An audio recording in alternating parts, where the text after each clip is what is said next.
Lulu and Coven, and I feel like we saw when we finally got to see at the beginning of this from her perspective, she was able to swap almost everything that she needed, and she was even almost able to use the res shield on her teammate to try and, you know, have a little bit of cover and go for the kill. But it was that final Mastiff shot that really took her out. The amount of stress that happens in those scenarios, to be able to even keep your head on a little bit, because she was able to try to set up armor swap. She was able to queue away for a little while and was able to reposition. It was just, it was a bad area. Those scenarios I cannot handle personally because they are far too stressful.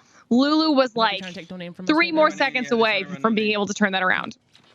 Yeah, it was a crazy, crazy moment. And congratulations to the Kind for winning that game and clutching up in that moment. Obviously, you know, a player who's been involved in pro tournaments and, you know, he's been in those situations day in, day out and managed to clutch up when it did matter. But one team who have moved away a little bit from one of their drop spots is going to be girls' team here. You can see Princess and Briggs on that team who've been kind of fighting around Gauntlet for the majority of the game. And it looks like maybe this isn't as uncontested as initially I thought, as you can see the Bloodhound scan is going to come in. And yeah, look at that. Prodigy Aces and Peach FBS overlooking where they are at the moment, trying to land some shots for this 30-30. And I actually don't think we've seen this gun getting a lot of use here in this event so far. It's one of the new weapons for Season 8, but we've seen more triple take, charge rifles, obviously the Kraber coming out, so it's kind of nice to see it getting a little bit of love. Oh, totally agree with you. I think it's one of those weapons which has got a high skill gap. I think if you hit all your shots with a 30-30, you know it. And if you're on the receiving end of someone hitting all the shots with a 30-30, you certainly know it. But it is one of those weapons which doesn't have the quickest of a fire rate. So if you're not going to hit the shots, all of a sudden you leave yourself open, right, to someone pushing in and causing a little bit of a kerfuffle. But speaking of kerfuffles, here is Go, and she's in one herself as the Thermites are coming in. And at the moment, it looks like all the angles are going to be taken. And it's difficult for them to escape here. They don't seem to have the advantage in this fight, but somehow they've managed to get up to the roof as Prodigy Aces manages to hit one shot with a 30-30. But unfortunately, his teammate's going to fall here. Right here. One's and one's they're finishing. That was super unfortunate. I think they just kind of got caught at the wrong time. Prodigy Aces, though, does get some points on the board for his team. Peach, unfortunately, gets knocked out. He rotates in with the Mastiff. He should be able to clean this fight up if he can be a little bit safe, but there's more people just coming in from the outside. This is going to be a rough situation. There's a third party on its way, and it doesn't need a second invitation as Prodigy Aces tried to finish out that 1v1 situation. Unfortunately for him, couldn't do it, but hit some decent damage. But there is that third party who's going to come in and pick up the party bags that have been left after the party has been wrapped up. But now it's going to be another opportunity for a team to try and push in, but there should be a simple reset for that team. It shouldn't be an easy third party opportunity. We now move over to watch Showdown, Mittens, Kittens, and a Prize. There's been a lot of conversation about how you say his name. It's as simple as that. But the R301 in his hand as well as the Mastiff, and they're going to be pretty comfortable for now. Unfortunately, I'd say that, but run, Gibby, run! Get those arms pumping! He's not the quickest of human beings, but he's managed to, he's got enough power in those thighs to get out of that Horizon ultimate. Where? Oh. Honestly, this is the final game of the entire event. A lot of these squads, the second they hear gunfight, they are going to be pushing towards them like crazy to try and get any and all points that they can make. And as I say that, Team Eugen actually comes through and wipes out Team... What is going on? What is going on around here? Sorry to interrupt, Lauren, but if every single team in the lobby dies in this one building, I know nothing about Apex Legends and I give up moving forward, because it's just been that one building. Everyone has died. Someone's going to walk in a little bit later when there's 5 teams remaining, right? Into that building, there's going to be 18 death boxes just stacked on top of each other. It's like an Apex graveyard. I don't know. That's not what I meant. Anyway, moving forward. They're not going to die right now, Dyrus and Reps, because they're not in that one building, and that's where everyone else has died. Well, they make it out of there for now, but Reps was really low, so they're going to have to make sure they find some heals for him. Checking in with Snipe down Joe and Imperial Hal as they are in the middle of a fight, and they're actually taking out Vince's squad right now. Which I know, it's so far. I was just going to say, wait, Punk, you asked to see what would happen, and apparently Team Joe had an answer for you. No, they just needed one. Just give them one. We'll give them a retrospective one. That's right. That's definitely how Twitch Rivals works. I'm sure League Ops are going to be screaming in your ear right now. But, you know, I make the rules around here now. It's as simple as that. I've taken over the show. How did he do that? Tournament is run. I don't know. It's just amazing, right? It just appeared. Snipedown though on the prowl once more, and you can see that they're looking for kills at the moment. And look at Snipedown, already 3 to his name, and they can hit some shots here. It might be another one. How finishes that off? And I tell you what. If there's one team and a couple of players who like to make late tournament runs, it is TSM. And Snipedown and Imperial Howl, 2/3 of that lineup, alongside Jowo, know how to get it done in the late game tournament. I need to loot And that's what I was hoping to see out of them. I mean, they are currently sitting very, very pretty. They've got vision on anyone they could possibly need to have vision on. They already have a gold armor on Joe. I mean, this is really early on for them to already have gotten such good loot. They have some kills up on the board. You can see that Joe has 2 assists to his name, which means they have at least 2 points. And because it's the final game, we've already got, what, 4 or 5 squads that are already out? 5, I think, as I say that. So, I mean, kills are going quick. Right behind you. I mean, look at where we are on the map, by the way. Look at where we are. I just thought for a second that we're... Yeah. And genuinely, someone else has just died in this area. Genuinely. No word of a lie. Someone else just died here. And now Latin Cat, Zach Mays, and We The People, they're going to see if they can survive. A respawn has come in here over at Gauntlet as well, deep inside of the zone. It looks like they're on the hunt at the moment. 4 kills, and that is going to be a big kill in the context of this game, as Dyrus will be taken down off of spawn. So not only are they in the top 14 already, kill points as well for our team that are currently in first place, Team Latin Cat. That's going to be huge. All they do every single time Team Latin Cat is either able to take out another squad or get some points on the board, is they're just solidifying their lead. They're giving more points to Team Jowo that they have to make up for in order to surpass them in that first place position. So every single point for a Team Latin Cat is huge for them. Speaking of Team Jowo, there's a shot coming in, and a big massive shot, a big couple of massive shots actually coming in from Jowo to do the damage. Is he going to go for the finish here? Is he going to try and help his teammates out finish these last 2? Does actually go for this finish, and we'll get it onto Average Aiden. So another kill point for them, and you can see team trying to escape, but no. Snipedown says no, and now he's going to be pushing after these final kills. A clean wipe, the cleanest possible squad wipe that you could ask for in that situation, means that that's going to be 3 more points for Snipedown, Imperial Howl, and Jowo.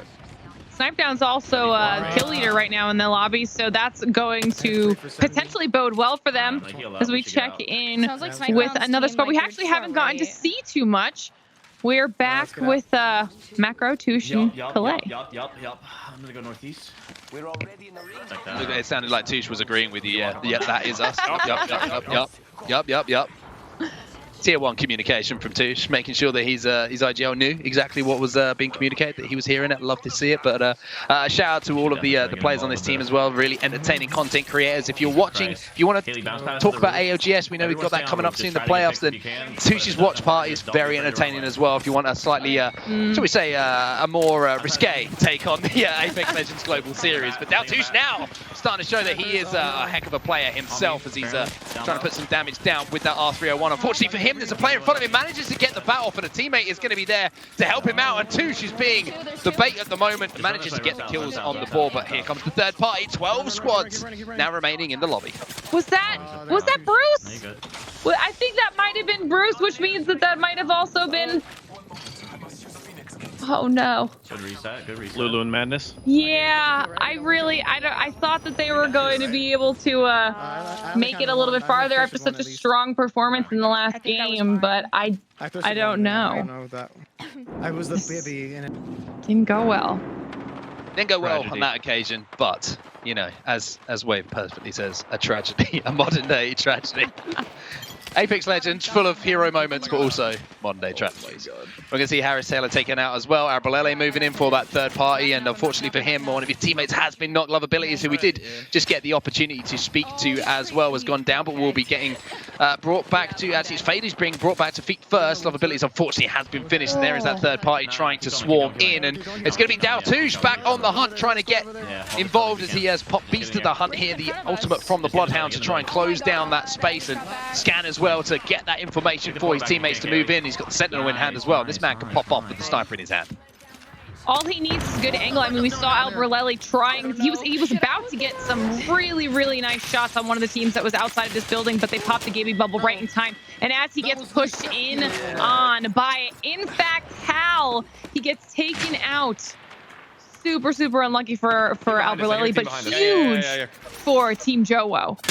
I mean, you look at kills, right? We were saying snipe down kill leader. Look at Hal. Hal's got 4 kills as well and 3 assists. So a lot of kills going down for Team Jowo here. The question is, can they get the kills in time before Team Latin Cat gets some kills themselves and scrape up those leaderboards towards a potential first place? That's the race that's going on at the moment between these two teams. And at the moment, they've got to be careful because you can see those shots coming in from a distance. I believe it was the Sentinel, I believe, that was being shot across. Not sure who was on the who was controlling the weapon, who had their finger on the trigger, but Snipedown now trying to be aggressive as they have to do. But Imperial Hal unfortunately taking some shots in the back, but being exchanged here by Snipedown. He's going to have to queue out though. No more batteries. Ooh, and you can hear Hal trying to kind of like help direct them when to use some of their abilities so they can keep them all in line. I mean, you saw Joe trying to get a scan off, figure out what some of those enemies were, but right now they're trying to use Horizon to get in. Hal spots them out, is able to get a little bit of damage onto them, and hopefully they can kind of rotate and pinch here on this squad and finally get these kills they've been trying to get the whole time. Yeah, really good angle here from Hal as well. He's so good at taking angles on teams and shooting him in the side, shooting him in the back as his teammates cause that distraction and does a lot of damage by doing so. And now he's going to pick up a little bit more light ammo. Memes in the chat, please, if you're a Hal subscriber. And now they're going to make a little bit of a different rotation as they don't fancy that fight. Too many teams in that area for them to be comfortable with getting into those top placement points, which of course they need to do as well as getting kills. But look at those shots from Shiny, whipping that Mastiff to the left, to the right, and getting the job done. Broker. I was just about to say that was really unfortunate that they were getting pushed as he was batting as well, but he handles himself perfectly as he switches back over to Hal, who just goes absolutely insane with his Mastiff and drops in on the squad as they thought they made their way out of that safely. That was really unlucky. I believe that was Team Harris Heller. 7 kills now for Hal. So, I don't know. I tell you what, we got to keep our eye on that feed. Keep an eye out for Team Latin Cat. Do you have ultis, Joe? No, I don't. Because if they're still alive, and that engagement goes down between the team we're watching right now and them, there might be a change of the guard in our final game. The question is, will there be enough points made up here with this crazy run the Team Jowo are making in our game number 6? I don't have any. We'll have to wait and see, but for now, I mean, they're doing everything you could have asked of them in this final gameplay. And look how many teams are actually still up, how many squads are left right now. So if they can manage, because the zone is not very large. We've made it, you know, through the majority of the game right now. There's 8 squads left though. If they can get half of them, with the fact that they already have 7 kills on Hal and there's only 1 kill that we can see right now on Zach as we check in with Team Latin Cat, this oh my god, I think Team Jowo, if they can somehow get like the majority of the squads, they actually would. They've got a chance. Yeah, they've got a chance. Very real That's chance. the crazy thing. They have a chance to get to this position, and for them to even be close with the performance that we've seen from the lineup in front of us right now is commendable in itself. But the one thing that we're not going to see is the 2 teams engaging for now, as they're at different ends of Kings Canyon here. So there's going to be teams between them before they get into a straight 3v3 fight themselves. Zach Mazer with those shots with the Spitfire is going to be able to level up that Evo shield to a full red though, which is going to give him the max HP you can have in Apex Legends. As you see, a cheeky shot over the balcony, maybe coming in from Daltouche once more with the Sentinel, and now you're going to see the push up from Daltouche. I like this confidence coming in, as we would expect from Daltouche. Well, they are definitely at a height disadvantage. They want to try and get out from under that. The Gibby bubble instantly gets put up, as does the Horizon ult, but they take it out very, very quickly. Now they have to decide exactly how they want to make this push. They have to wait the bubble out a little bit, so they do back off, but this is potentially going to be bad. Latin Cat's gone down though, and now Zach Mazer's getting pushed in the back. He's going to be forced to push down onto these players below him, has to queue back up as well. We the People does a really, really good job of holding his back, to be honest with you, and stopping that push from coming in. But speaking of pushes coming in, look at this. Nice Wing and Timmy have been waiting for the opportunity, playing with the zone. They're walking it in now. Zach Mazer, no shields to work with. Arkstar right beside him as well. Can he get the battery off in time? He does, and manages to survive for now. Arcane? Oh my god. Slow healing? I got that. Yeah. So much tension. You can see they somehow managed to stabilize. I'm not sure how, because there were so many different teams around the area.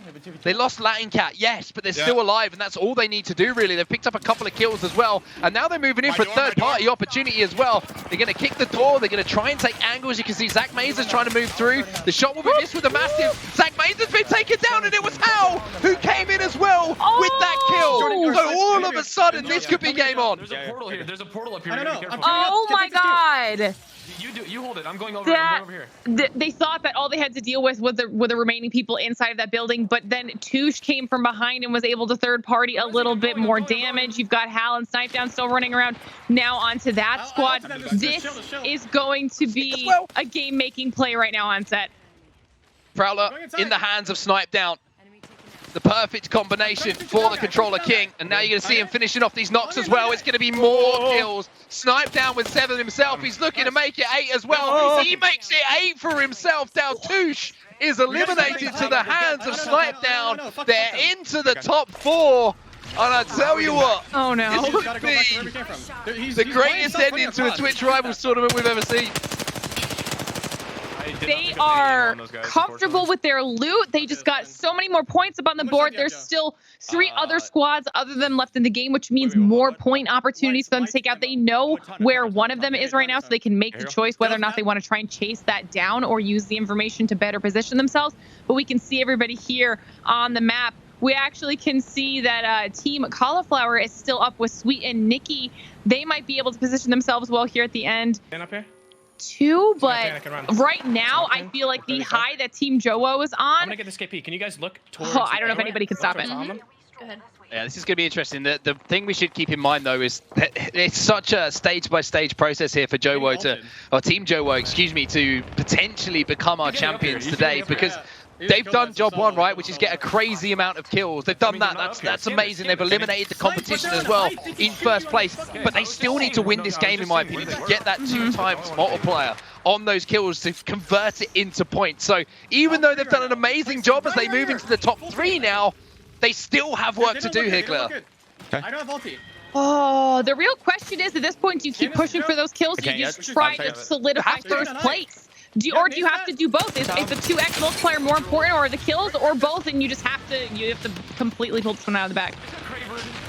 Well, Snipedown's actually going to be taken down there by the combination of the Horizon ult and the grenades coming in. Imperial House doing what he can to stay alive as well. Snipedown only knocked, not finished at this point. So you're going to see that Jowo's going to try and move in, but no! He slides into an Arc Star, and all of a sudden it's all on the shoulders of Imperial House, and it's Princess and Girl who are doing the damage, but now they're getting shot in the back, which means that they can't finish off the kills, and there might be an opportunity maybe for Howe to move in, get those reses away, and all of a sudden turn things around, but he's going to take one itself. The battery was popped though, and he can't hit. They are eliminated. But what a run it was. That was some crazy stuff. A sweet hit, Kraber shots.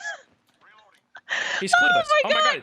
Okay, well that was the type of chaos we were hoping for here at the end. There are literally only 2 squads left, and right now Sweet has a major height advantage while his other 2 teammates are down on the ground. No. With the no scope, Kraber